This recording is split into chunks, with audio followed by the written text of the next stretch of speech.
A ver, ¿qué pasaría si la clave para vivir plenamente estuviera en pensar en la muerte? Suena bastante contradictorio, ¿cierto?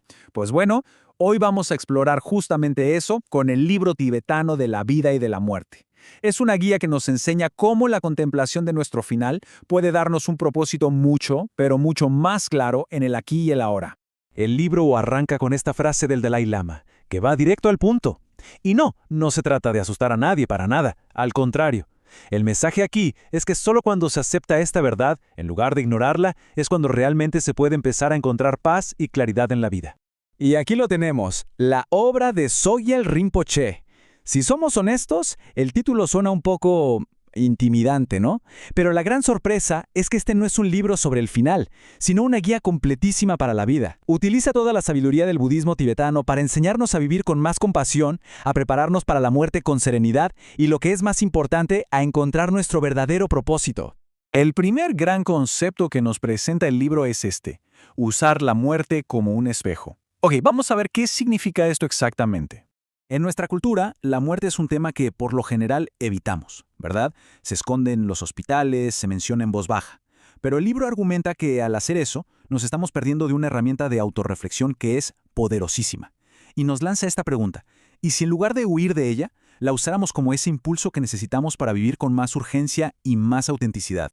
Rinpoche nos cuenta una historia personal muy conmovedora. A los 7 años vio morir a Samten, un monje al que quería mucho. Y no hubo pánico ni desesperación. Al contrario, había una calma profunda, una atmósfera de paz. Esta experiencia le demostró desde muy niño que es posible morir con dignidad y que una muerte serena puede inspirar, y mucho, a los que se quedan. Es un contraste tremendo con la visión que solemos tener en Occidente. Ahora pasemos a una de las metáforas más potentes del libro. Es básicamente un mapa para entender por qué repetimos nuestros errores y, más importante aún, cómo podemos dejar de hacerlo. Esta autobiografía en 5 capítulos es simplemente brillante. Es que su simpleza es su profundidad. Describe a la perfección el camino del despertar. Primero, la ignorancia, echando culpas. Luego, la negación. Después, un momento crucial, el reconocimiento, la aceptación de la propia responsabilidad. Con el tiempo se desarrolla la sabiduría para evitar el problema. Y finalmente, la verdadera libertad, la capacidad de elegir un camino completamente nuevo. Es un resumen genial del crecimiento personal. El libro también nos introduce a conceptos que son fundamentales en el pensamiento tibetano, y uno de los más importantes, sin duda, es el bardo. Normalmente, pensamos en la vida y la muerte como dos cosas separadas, ¿no? Como un interruptor de encendido y apagado.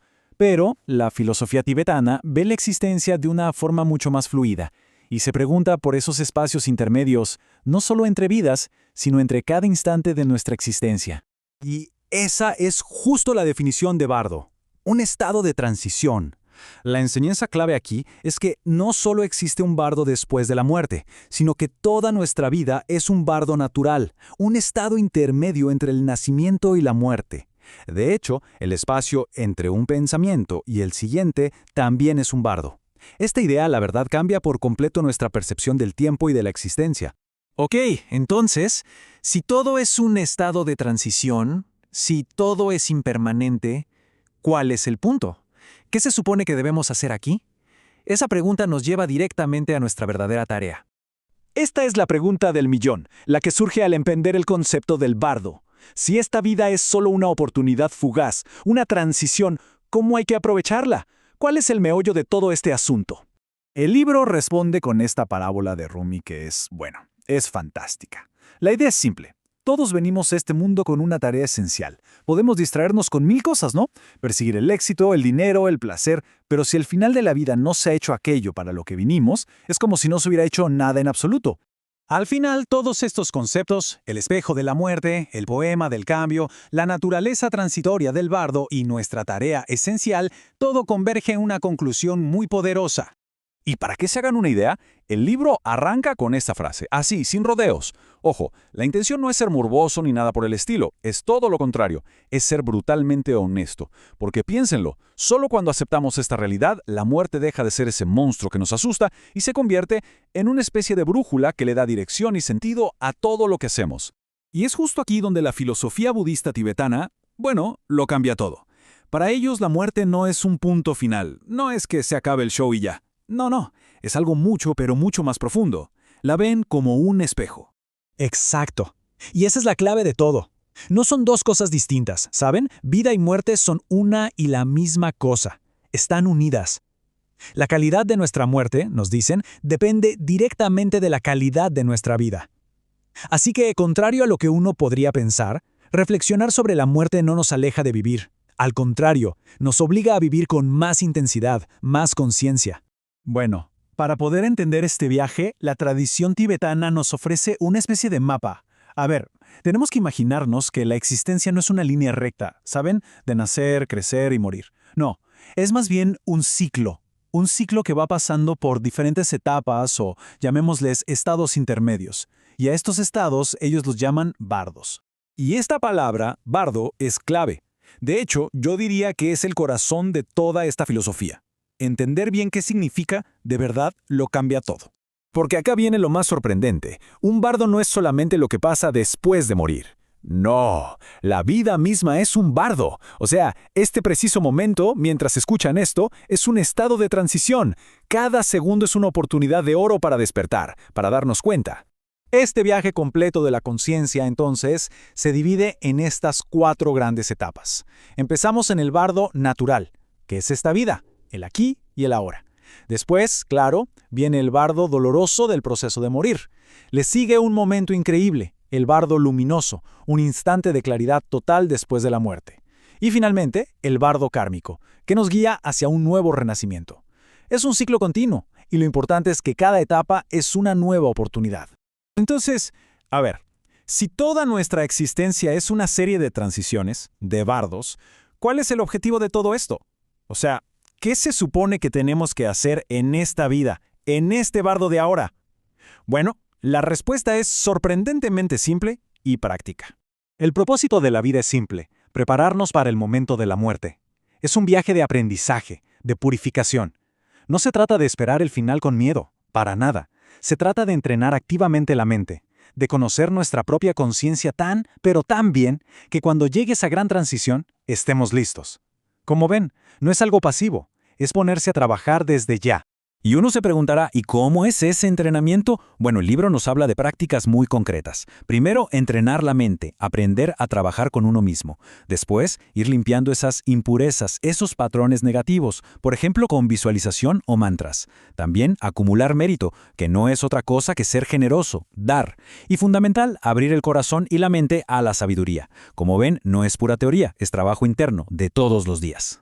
Ahora, este conocimiento no es solo para uno mismo. De hecho, una de las partes más conmovedoras del libro, especialmente en los capítulos del medio, es cuando nos enseña a usar esta sabiduría para acompañar a otros en su transición final. Y el consejo que nos da es increíblemente simple, pero a la vez dificilísimo de aplicar en la práctica. Fíjense en esta historia que cuenta el libro. Es sobre una mujer, Emily, de 70 años, que lloraba sola en su habitación. ¿Por qué? Porque su hija se negaba a aceptar que se estaba muriendo.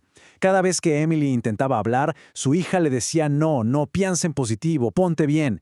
Y con la mejor de las intenciones, sin darse cuenta, la estaba dejando terriblemente sola. Le estaba negando el espacio para procesar su propia verdad.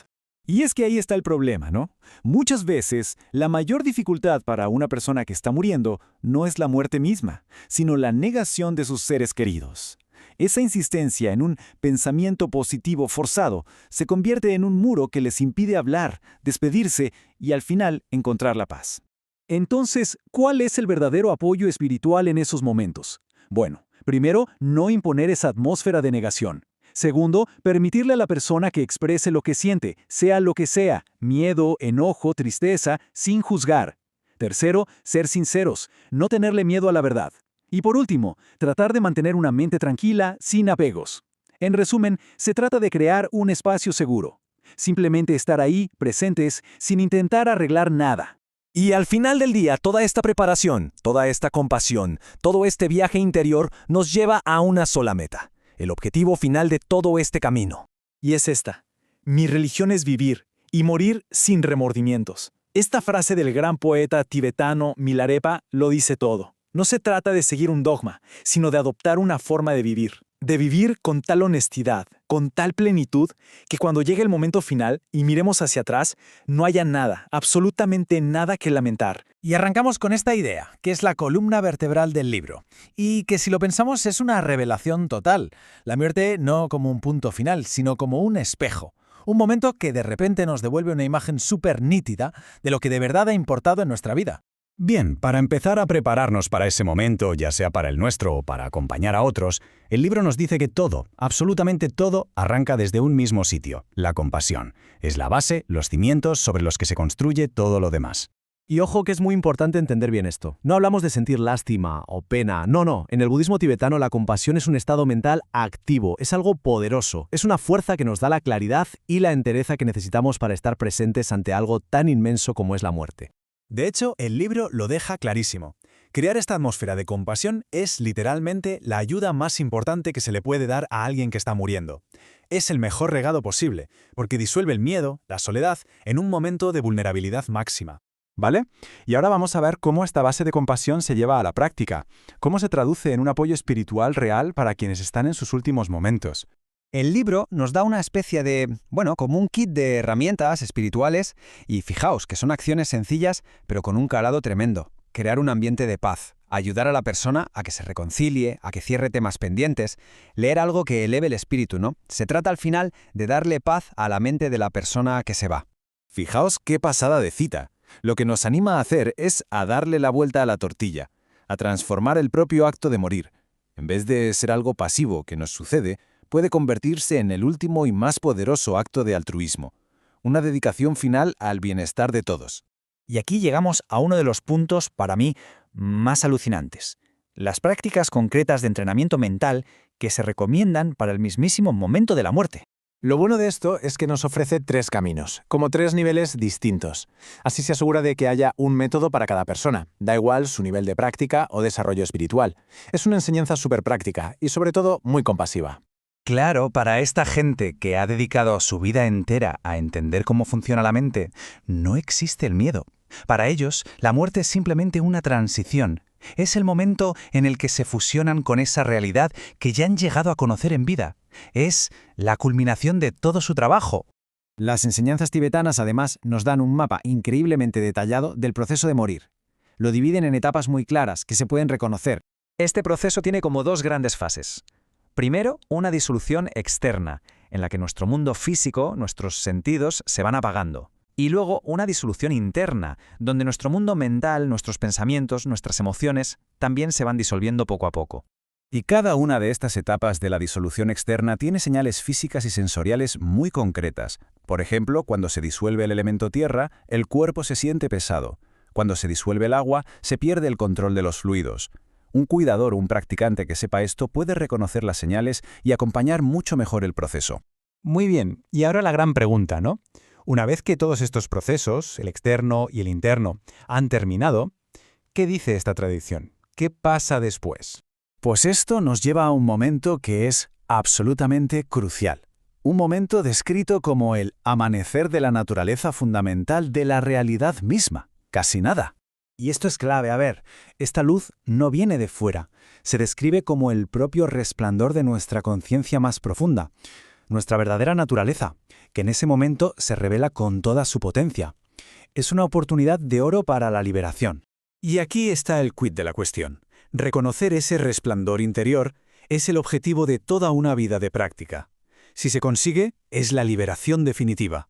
Si no, pues el viaje sigue hacia lo que se conoce como el bardo, ese estado intermedio entre la muerte y un posible renacimiento. En ese estado intermedio, el bardo, la conciencia vive experiencias súper intensas, como proyecciones de todo lo que tenemos dentro. La enseñanza aquí es brutal. Todas esas visiones, da igual si son pacíficas o terroríficas, no son más que proyecciones. Y la vacuidad de esas proyecciones no puede hacerle daño a la vacuidad de la mente. Es como si las nubes intentaran dañar al cielo. Imposible. El gran poeta y santo tibetano Milarepa lo resume a la perfección.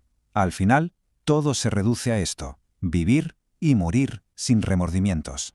Así que el mensaje final es justo ese. Aprender a morir es, en realidad, aprender a vivir. Toda esta preparación, toda esta sabiduría, nos empuja a vivir de una manera más consciente, más auténtica, y a no dejar las cosas para después. Bueno, El viaje arranca justo después del último aliento. Pero ojo, para muchísima gente no empieza con una luz brillante ni nada parecido. Más bien con un estado de inconsciencia, de olvido. Según estas enseñanzas, este es un momento absolutamente crucial como una primera oportunidad para la liberación que a menudo se nos pasa de largo. Y esta primera etapa se trata justo de eso, de ese despertar, de salir del olvido inicial para encontrarse de golpe en una realidad que es completamente nueva y, por supuesto, muy desorientadora.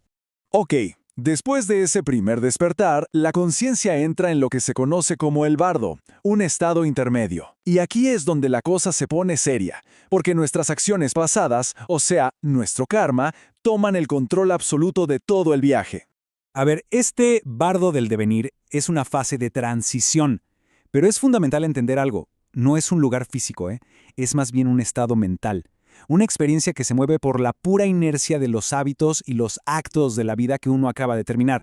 El despertar en el bardo es un proceso bastante impactante en 3 pasos. Primero, la conciencia sale de ese vacío. Segundo, enfrenta esa comprensión abrumadora y seguro muy confusa de la propia muerte. Y finalmente, es arrastrada, sin ningún control, por la fuerza de todo su karma acumulado. Y todo esto lleva a la conciencia a una encrucijada, un momento crítico que va a ser el que determine la siguiente vida.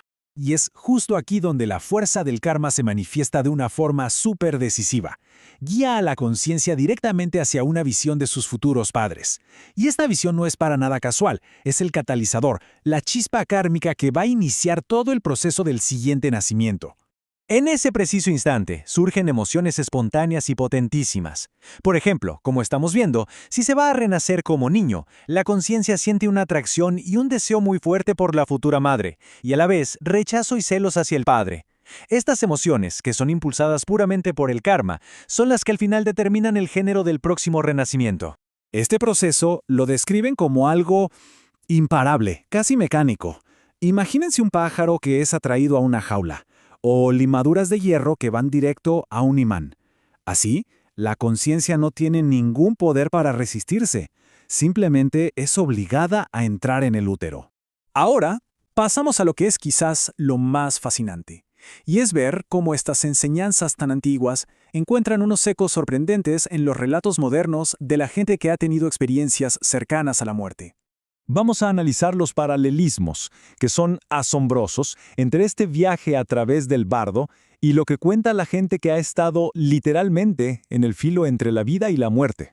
Mucha gente que ha tenido una de estas experiencias habla de una revisión panorámica de su vida. Un momento en el que rinden cuentas, por así decirlo. Y esto, es increíblemente parecido a lo que describen los textos tibetanos. ¿Y qué me dicen de la famosa descripción de ser arrastrado por un túnel hacia una luz? Es tan común en estas experiencias que ya es un clásico. Y de nuevo, refleja de una manera asombrosa ese viaje del alma siendo impulsada por el viento del karma en el bardo. Esa luz al final del túnel es lo que en las enseñanzas tibetanas se conoce como la luz clara o luminosidad base. Y la describen como la naturaleza fundamental de nuestra propia mente, que se manifiesta en su estado más puro para todos, sin excepción en el momento de la muerte.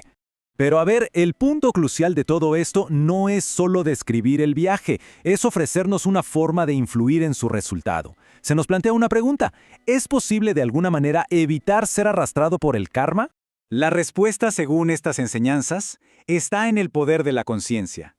Afirman que con el simple hecho de reconocer las etapas del bardo, a medida que van sucediendo, uno puede empezar a ganar influencia, a tomar un poco las riendas de su propio destino y dirigirse hacia la liberación. Y como lo resume esta cita atribuida al Buda, estas enseñanzas no son un dogma en el que hay que creer y ya, son más bien un mapa práctico para un viaje que, tarde o temprano, todos vamos a emprender. Y el mensaje final de El libro tibetano de la vida y de la muerte de Sogyal Rinpoche es algo que se queda contigo.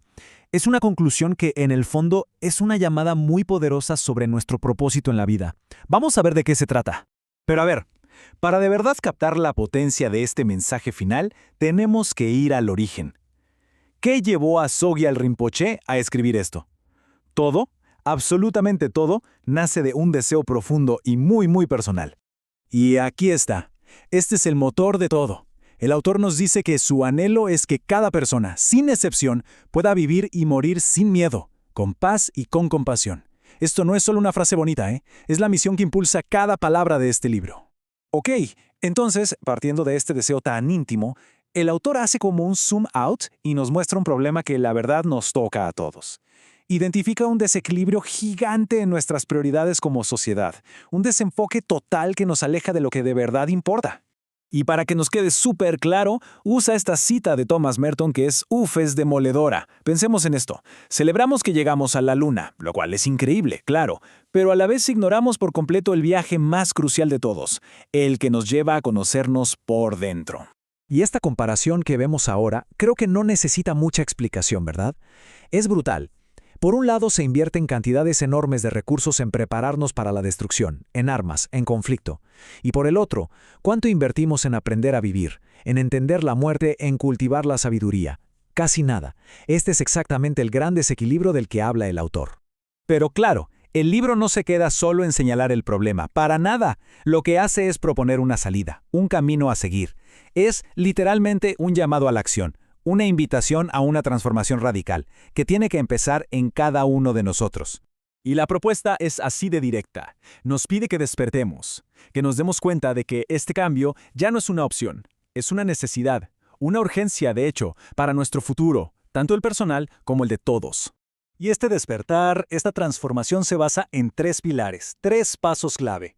Todo arranca con una transformación espiritual, algo muy personal. Esto a su vez nos lleva al segundo paso, hacernos responsables de nuestra propia vida. Tomar las riendas, ¿no? Y, casi por inercia, eso nos lleva al tercer paso, cuidar también de los demás. Se ve como todo está conectado, ¿no? Una cosa lleva a la otra. Y al final de este camino, después de todo esto, llegamos a la visión que nos deja el libro. Y es una idea, de verdad, muy esperanzadora sobre lo que podemos llegar a ser. Es esta frase: todos somos Budas en potencia. Suena simple quizás, pero es de una profundidad increíble.